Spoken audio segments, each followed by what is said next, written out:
जिस तरह से बारिश और बर्फबारी से सर्दी का आगाज हुआ है, उससे लगता है कि इस बार ठंड पड़ेगी टनाटन। आप देख रहे हैं सरकारी चालीसा का एपिसोड नंबर 31। नमस्कार, मैं हूं दीपक खजूरिया और मेरे साथ जुड़ रहे हैं मेरे सहयोगी पवन शर्मा। और आज मैं दफ्तर से कहीं बाहर हूं, आप देख रहे होंगे कहीं खुले में लाइट के नीचे ये सरकारी चालीसा आपके तक पहुंचा रहे हैं। तो सबसे पहले बात करते हैं लेफ्टिनेंट गवर्नर साहब के बयान की। उन्होंने कहा है कि पंचायत चुनाव सर्दियों के बाद होंगे। लंबे समय से इंतजार हो रहा था कि जम्मू कश्मीर में चुनाव हो चुके हैं, सरकार बन चुकी है, अब पंचायत और लोकल बॉडीज चुनाव भी हों।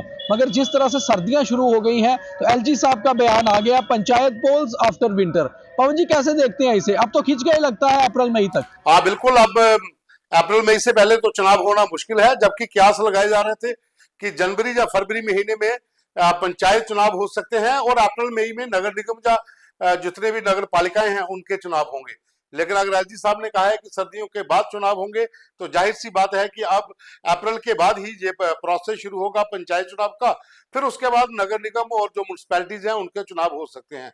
तो कहीं ना कहीं सरकार बनने के बाद जो लोगों के अंदर एक उम्मीद थी कि सरकार बन गई है, विधानसभा चुनाव हो गए हैं, तो अब बहुत जल्द जो है वो जनवरी महीने में पंचायत चुनाव हो सकते हैं। लेकिन ऐसा लगता नहीं है जिस तरह से उन्होंने बयान दिया है कि होंगे। अब तो यही है कि सुरक्षा एजेंसियां और सुरक्षा बलों के जो इनपुट्स है, हो सकता है उसके बाद ही ये फैसला लिया गया हो कि सर्दियों के बाद ही चुनाव करें।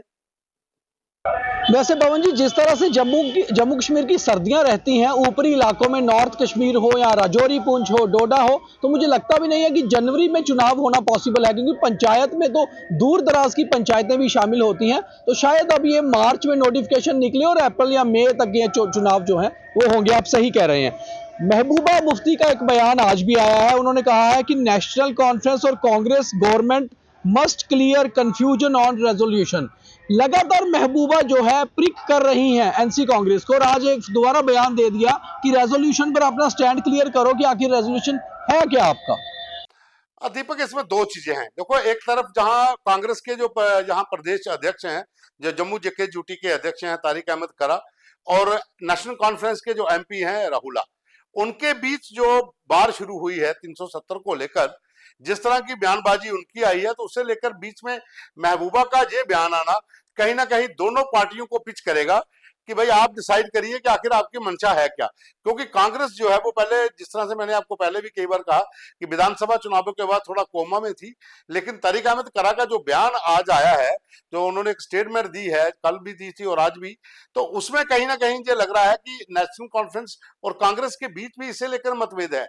और अब पीडीपी का इन दोनों पार्टियों को निशाना बनाने का मतलब है कि आप क्लियर करिए कि आखिर आप करना क्या चाहते हो, स्पेशल स्टेटस या फिर 370 की तरह ही पूरी सुविधाएं। जी, बिल्कुल सही कह रहे हैं आप। और इसी बीच कश्मीरी पंडित्स की एक ऑर्गेनाइजेशन का आज एक बयान आया है जो वाकई में हैरान कर देने वाला है। लगातार कश्मीरी पंडित हालांकि कहते हैं जब हालात सही होंगे तो कश्मीर लौटा जा सकता है, मगर कश्मीरी पंडित की एक संस्था ने आज जम्मू में कहा कि time has come to their return to valley, कि अब कश्मीरी पंडितों के लिए समय आ गया कि वापस वैली लौटा जाए। तो ये शायद एक संगठन का बयान है, मगर ओवरऑल कश्मीरी पंडित कैसे देखते हैं बड़ा अहम है। आपका क्या ख्याल है पवन जी? देखिए, कश्मीरी पंडित समुदाय की जहां पर अलग अलग 7 से 8 ऐसे प्लेटफॉर्म हैं जो डिफरेंट डिफरेंट गवर्नमेंट के साथ चलते हैं। यहां तक मुझे जानकारी है कि जो बड़े संगठन हैं वो आज भी केंद्र सरकार से यही उम्मीद लगाए बैठे हैं कि हम जाने को तैयार हैं, लेकिन जाएंगे विद डिग्निटी एंड सिक्योरिटी, ताकि हमारे सुरक्षा के प्रबंध कड़े हों। और वहां पर जिन इलाकों में हमने जाना है, वहां पर जो हमारी जमीनें हैं, जो हमारे घर हैं, वो पहले सुरक्षित हों, वहां पर सुरक्षा मुहैया करवाई जाए और फिर हम जाने को तैयार है। हालांकि जाने की बात तो सभी कहते हैं, लेकिन आप एक चीज सोचिए कि यहाँ पर अधिकांश कश्मीरी पंडित समुदाय के लोगों ने अपने घर बना लिए हैं। कुछ लोग जो है वो सरकारी जो आवास मिले हैं उनके भीतर रहते हैं। तो कुछ संगठन ऐसे हैं जो अभी इस मार्केट में आकर ये कह रहे हैं कि हम वापस जाने को तैयार हैं, हालात पूरे तैयार हो गए हैं, हालात सामान्य हो गए हैं। लेकिन जिस तरह से पिछले दिनों अटैक हुए थे, उन अटैक के बाद पन्नून कश्मीर या दूसरे जो संगठन, जो बड़े संगठन हैं, जो सबसे पुराने संगठन हैं, वो तो सरकार पर यही आरोप लगाते आ रहे हैं भी आप सुरक्षा मुहैया करवाइए। आप पहले वहां पर जितने भी वहां पर लोग रह रहे हैं, प्रवासी मजदूर हैं, जहाँ कश्मीरी पंडित कुछ फैमिली वहां पर हैं, जहाँ अगर हम जाते हैं तो हमारी सुरक्षा पुख्ता होनी चाहिए, उसके बाद ही हम वापस जाएंगे। तो ये डिफरेंट डिफरेंट ग्रुप हैं और जो डिफरेंट डिफरेंट इनकी बयानबाजी भी है। बिल्कुल सही कह रहे हैं आप पवन जी। एक आज कश्मीर में पहली बर्फबारी भी हुई, सुबह दूध पथरी में, गुरेज में बर्फबारी हुई और श्रीनगर में पहली बारिश हो गई मौसम की। अभी नवंबर है और अच्छी खासी सर्दी हो चुकी है।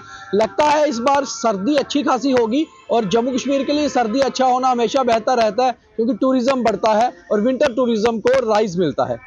हाँ बिल्कुल, देखिए विंटर टूरिज्म को थोड़ा पंख तो लगते हैं, व्यापारी भी खुश होते हैं, होटल व्यवसायी भी खुश होते हैं, लेकिन सर्दियों में सरकार के लिए मुसीबत हो जाती है। रोड क्लियरेंस जो बर्फबारी हो जाती है उसको साफ करना, लोगों तक राशन या दूसरी सुविधाएं पहुंचाना। हालांकि इस बारे में उमर अब्दुल्ला सरकार ने पहले ही बैठक करके तमाम अधिकारियों को ये कह दिया था कि भाई आप सब लोग पहले से ही तैयारी कर लो, कहीं पर कोई दिक्कत ना हो। हाँ, लेकिन इतना है कि अब सर्दी आ रही है कश्मीर में, जहां बर्फबारी और बारिश कुछ इलाकों में हो रही है, तो जम्मू संभाग में जितना भी मैदानी इलाका है वहां पर अब कोहरा है, पोल्यूशन है, ये मिक्स दोनों इस बार देखने को मिल रहे हैं। लेकिन यहाँ पर भी सर्दी का आगाज जो है वो शुरू हो चुका है। तो मुझे लगता है अच्छी सर्दी हमेशा फसलों के लिए मौसम के हिसाब से अच्छी रहती है। पिछले कई सालों से प्रॉपर सर्दी नहीं हुई, अगर होती है तो कुल मिलाकर शायद लोगों के लिए अच्छी खबर है। आरटीओ कश्मीर ने आज एक बहुत अहम फैसला लिया। RTO Kashmir cracks down on traffic violators को खुद पकड़ा, नाके लगवाए अलग अलग और कुल मिला के एक ही दिन में 7,98,000 रुपया फाइन के तौर पे जमा कर लिया। तो मुझे लगता है ट्रैफिक वायलेटर्स के खिलाफ एक मुहिम जम्मू में भी चलनी चाहिए क्योंकि सारा ट्रैफिक इन दिनों जम्मू पे शिफ्ट हुआ है, सरकार भी यहाँ है, राजभवन भी यहाँ है, तो ये जरूरी है जम्मू में भी ऐसा एक्शन, क्योंकि ट्रैफिक वायलेशन के बहुत मामले आते हैं जिससे सड़क पर आए दिन जाम लगते हैं। आप बिल्कुल देखिए, जम्मू में भी अगर ट्रैफिक व्यवस्था की बात करें, आप भले ही पुलिस जितने मर्जी पुलिसकर्मी तैनात कर दीजिए, लेकिन वायलेटर जो हैं वो आप अगर किसी रेड लाइट पे खड़े होते हो तो आपके सामने लोग नाका तोड़ के भाग जाते हैं। आप कहीं बाजारों में जाते हो तो जगह जगह पे पार्किंग करके रखी है गाड़ियां, आपका निकलना मुश्किल हो जाता है, फिर उसके बाद चालान भी होते हैं। लेकिन आज एक और खबर जैसे आप वहां बता रहे हैं तो एक जम्मू से भी है कि जो भी नाबालिग लड़का गाड़ी चलाएगा उसके परिजन जो है, जो अभिभावक हैं, उनको 3 साल की सजा और 25,000 रुपया जुर्माने का प्रावधान है। हालांकि ये आर्डर पुराना है, लेकिन आज फिर इसको निकाला गया है कि आप इंप्लीमेंट करिए इसको। और यहाँ पर भी कोई नाबालिग गाड़ी चलाता दिखता है, क्योंकि ज्यादा जो एक्सीडेंट्स हो रहे हैं वो उन बच्चों से हो रहे हैं जो गाड़ी ले तो लेते हैं, गाड़ी की पूरी उनको नॉलेज नहीं है और गाड़ी इतनी स्पीड में चलाते हैं कि लगातार दुर्घटनाएं होती हैं और उसमें जान चली जाती है। तो ये अच्छा एक्शन है, अगर कश्मीर में हुआ है तो जम्मू में भी इस तरह से आरटीओ को बाहर निकलना चाहिए एसएसपी ट्रैफिक के साथ। हालांकि एसएसपी ट्रैफिक तो बाहर ही रहते हैं, वो अब जीडी मेला है आज और वो सुबह से वहीं थे। अब ट्रैफिक को लेकर ही हमने एक प्रोग्राम भी करना था, उनसे हमने कई बार कल से भी बात की, तो वो कह रहे हैं कि सुबह से लेकर शाम तक बस इसी सिस्टम में लगे हुए हैं कि जीडी मेले के चलते ट्रैफिक व्यवस्था को सुचारू करना बड़ा मुश्किल हो जाता है। आपको पता ही है जितना भी नॉर्थ इंडिया के लोग हैं वो जीडी मेले में आते हैं और ट्रैफिक व्यवस्था को मजबूत बनाने के लिए, सुरक्षित अच्छी तरीके से सुचारू करने के लिए ट्रैफिक पुलिस कर्मियों के तमाम अधिकारी और जवान जो है वो इसी मेले में तैनात रहते हैं। तो यहाँ पर भी इस तरह के अगर कदम उठाए जाए तो अच्छा होगा। पवन जी, चलते चलते अपनी बात कर लेते हैं। आप और मैं लंबे समय से पत्रकार हैं और आज नेशनल प्रेस डे है। आप कैसे देखते हैं पत्रकारिता में बदलाव को? बहुत ज़्यादा बदलाव आते जा रहे हैं और हालांकि कई बार हम ये भी डिस्कस करते हैं, बात करते हैं कि जो पुराने समय में इज्जत हुआ करती थी पत्रकारों की वो नहीं रही, मगर पत्रकारों ने खुद में भी बहुत बदलाव कर दिए जो शायद हमारे लिए अच्छे या बुरे हो सकते हैं। आज की पत्रकारिता को कैसे देखते हैं आप? बाजार बंद है, ये बाजार है, अब वो चीज नहीं रही। अब आप ये कह सकते हो कि दो तरह के पत्रकार हो गए हैं, एक जो अपनी रोजी रोटी के लिए इस काम को कर रहे हैं और निष्ठा और ईमानदारी से कर रहे हैं, और एक वो हैं जो फेम के लिए कर रहे हैं या फिर ज्यादा पैसा कमाने के लिए एक दूसरे के टांग को खींचकर ऊपर जाने के लिए कर रहे हैं, या फिर यूं कहें कि गुलामी कर रहे हैं। अब वो चीज नहीं रही है, बहुत ज्यादा बदलाव हो चुका है। अगर बात रही कि कुछ पत्रकारों की अगर इज्जत नहीं होती है तो वो उसके कसूरवार खुद भी हैं और उनकी फर्में भी हैं, उनके बड़े बड़े मीडिया हाउस भी हैं जिन्होंने खुद एक वो अपने गले में बांध के रखा हुआ है कि हमने इसी तरह से काम करना है, रिपोर्टर की वैल्यू हो जाना। बदलता समय है, बदल रहे हैं सब मंजर और साथ ही साथ कलम भी बदली है पवन जी। मगर मुझे लगता है लोकतंत्र का चौथा स्तंभ हमें कहा जाता है, तो इस स्तंभ की जिम्मेवारियां भी बहुत हैं, मगर क्या करें, अफसर कम हो रहे हैं और मजबूरियां भी बढ़ रही हैं। तो चलिए इसी उम्मीद के साथ हम तो आगे बढ़ते रहेंगे, आप लोगों का साथ रहना चाहिए और हम अपनी आवाज द न्यूज़ रूम 24 के जरिए उठाते रहेंगे।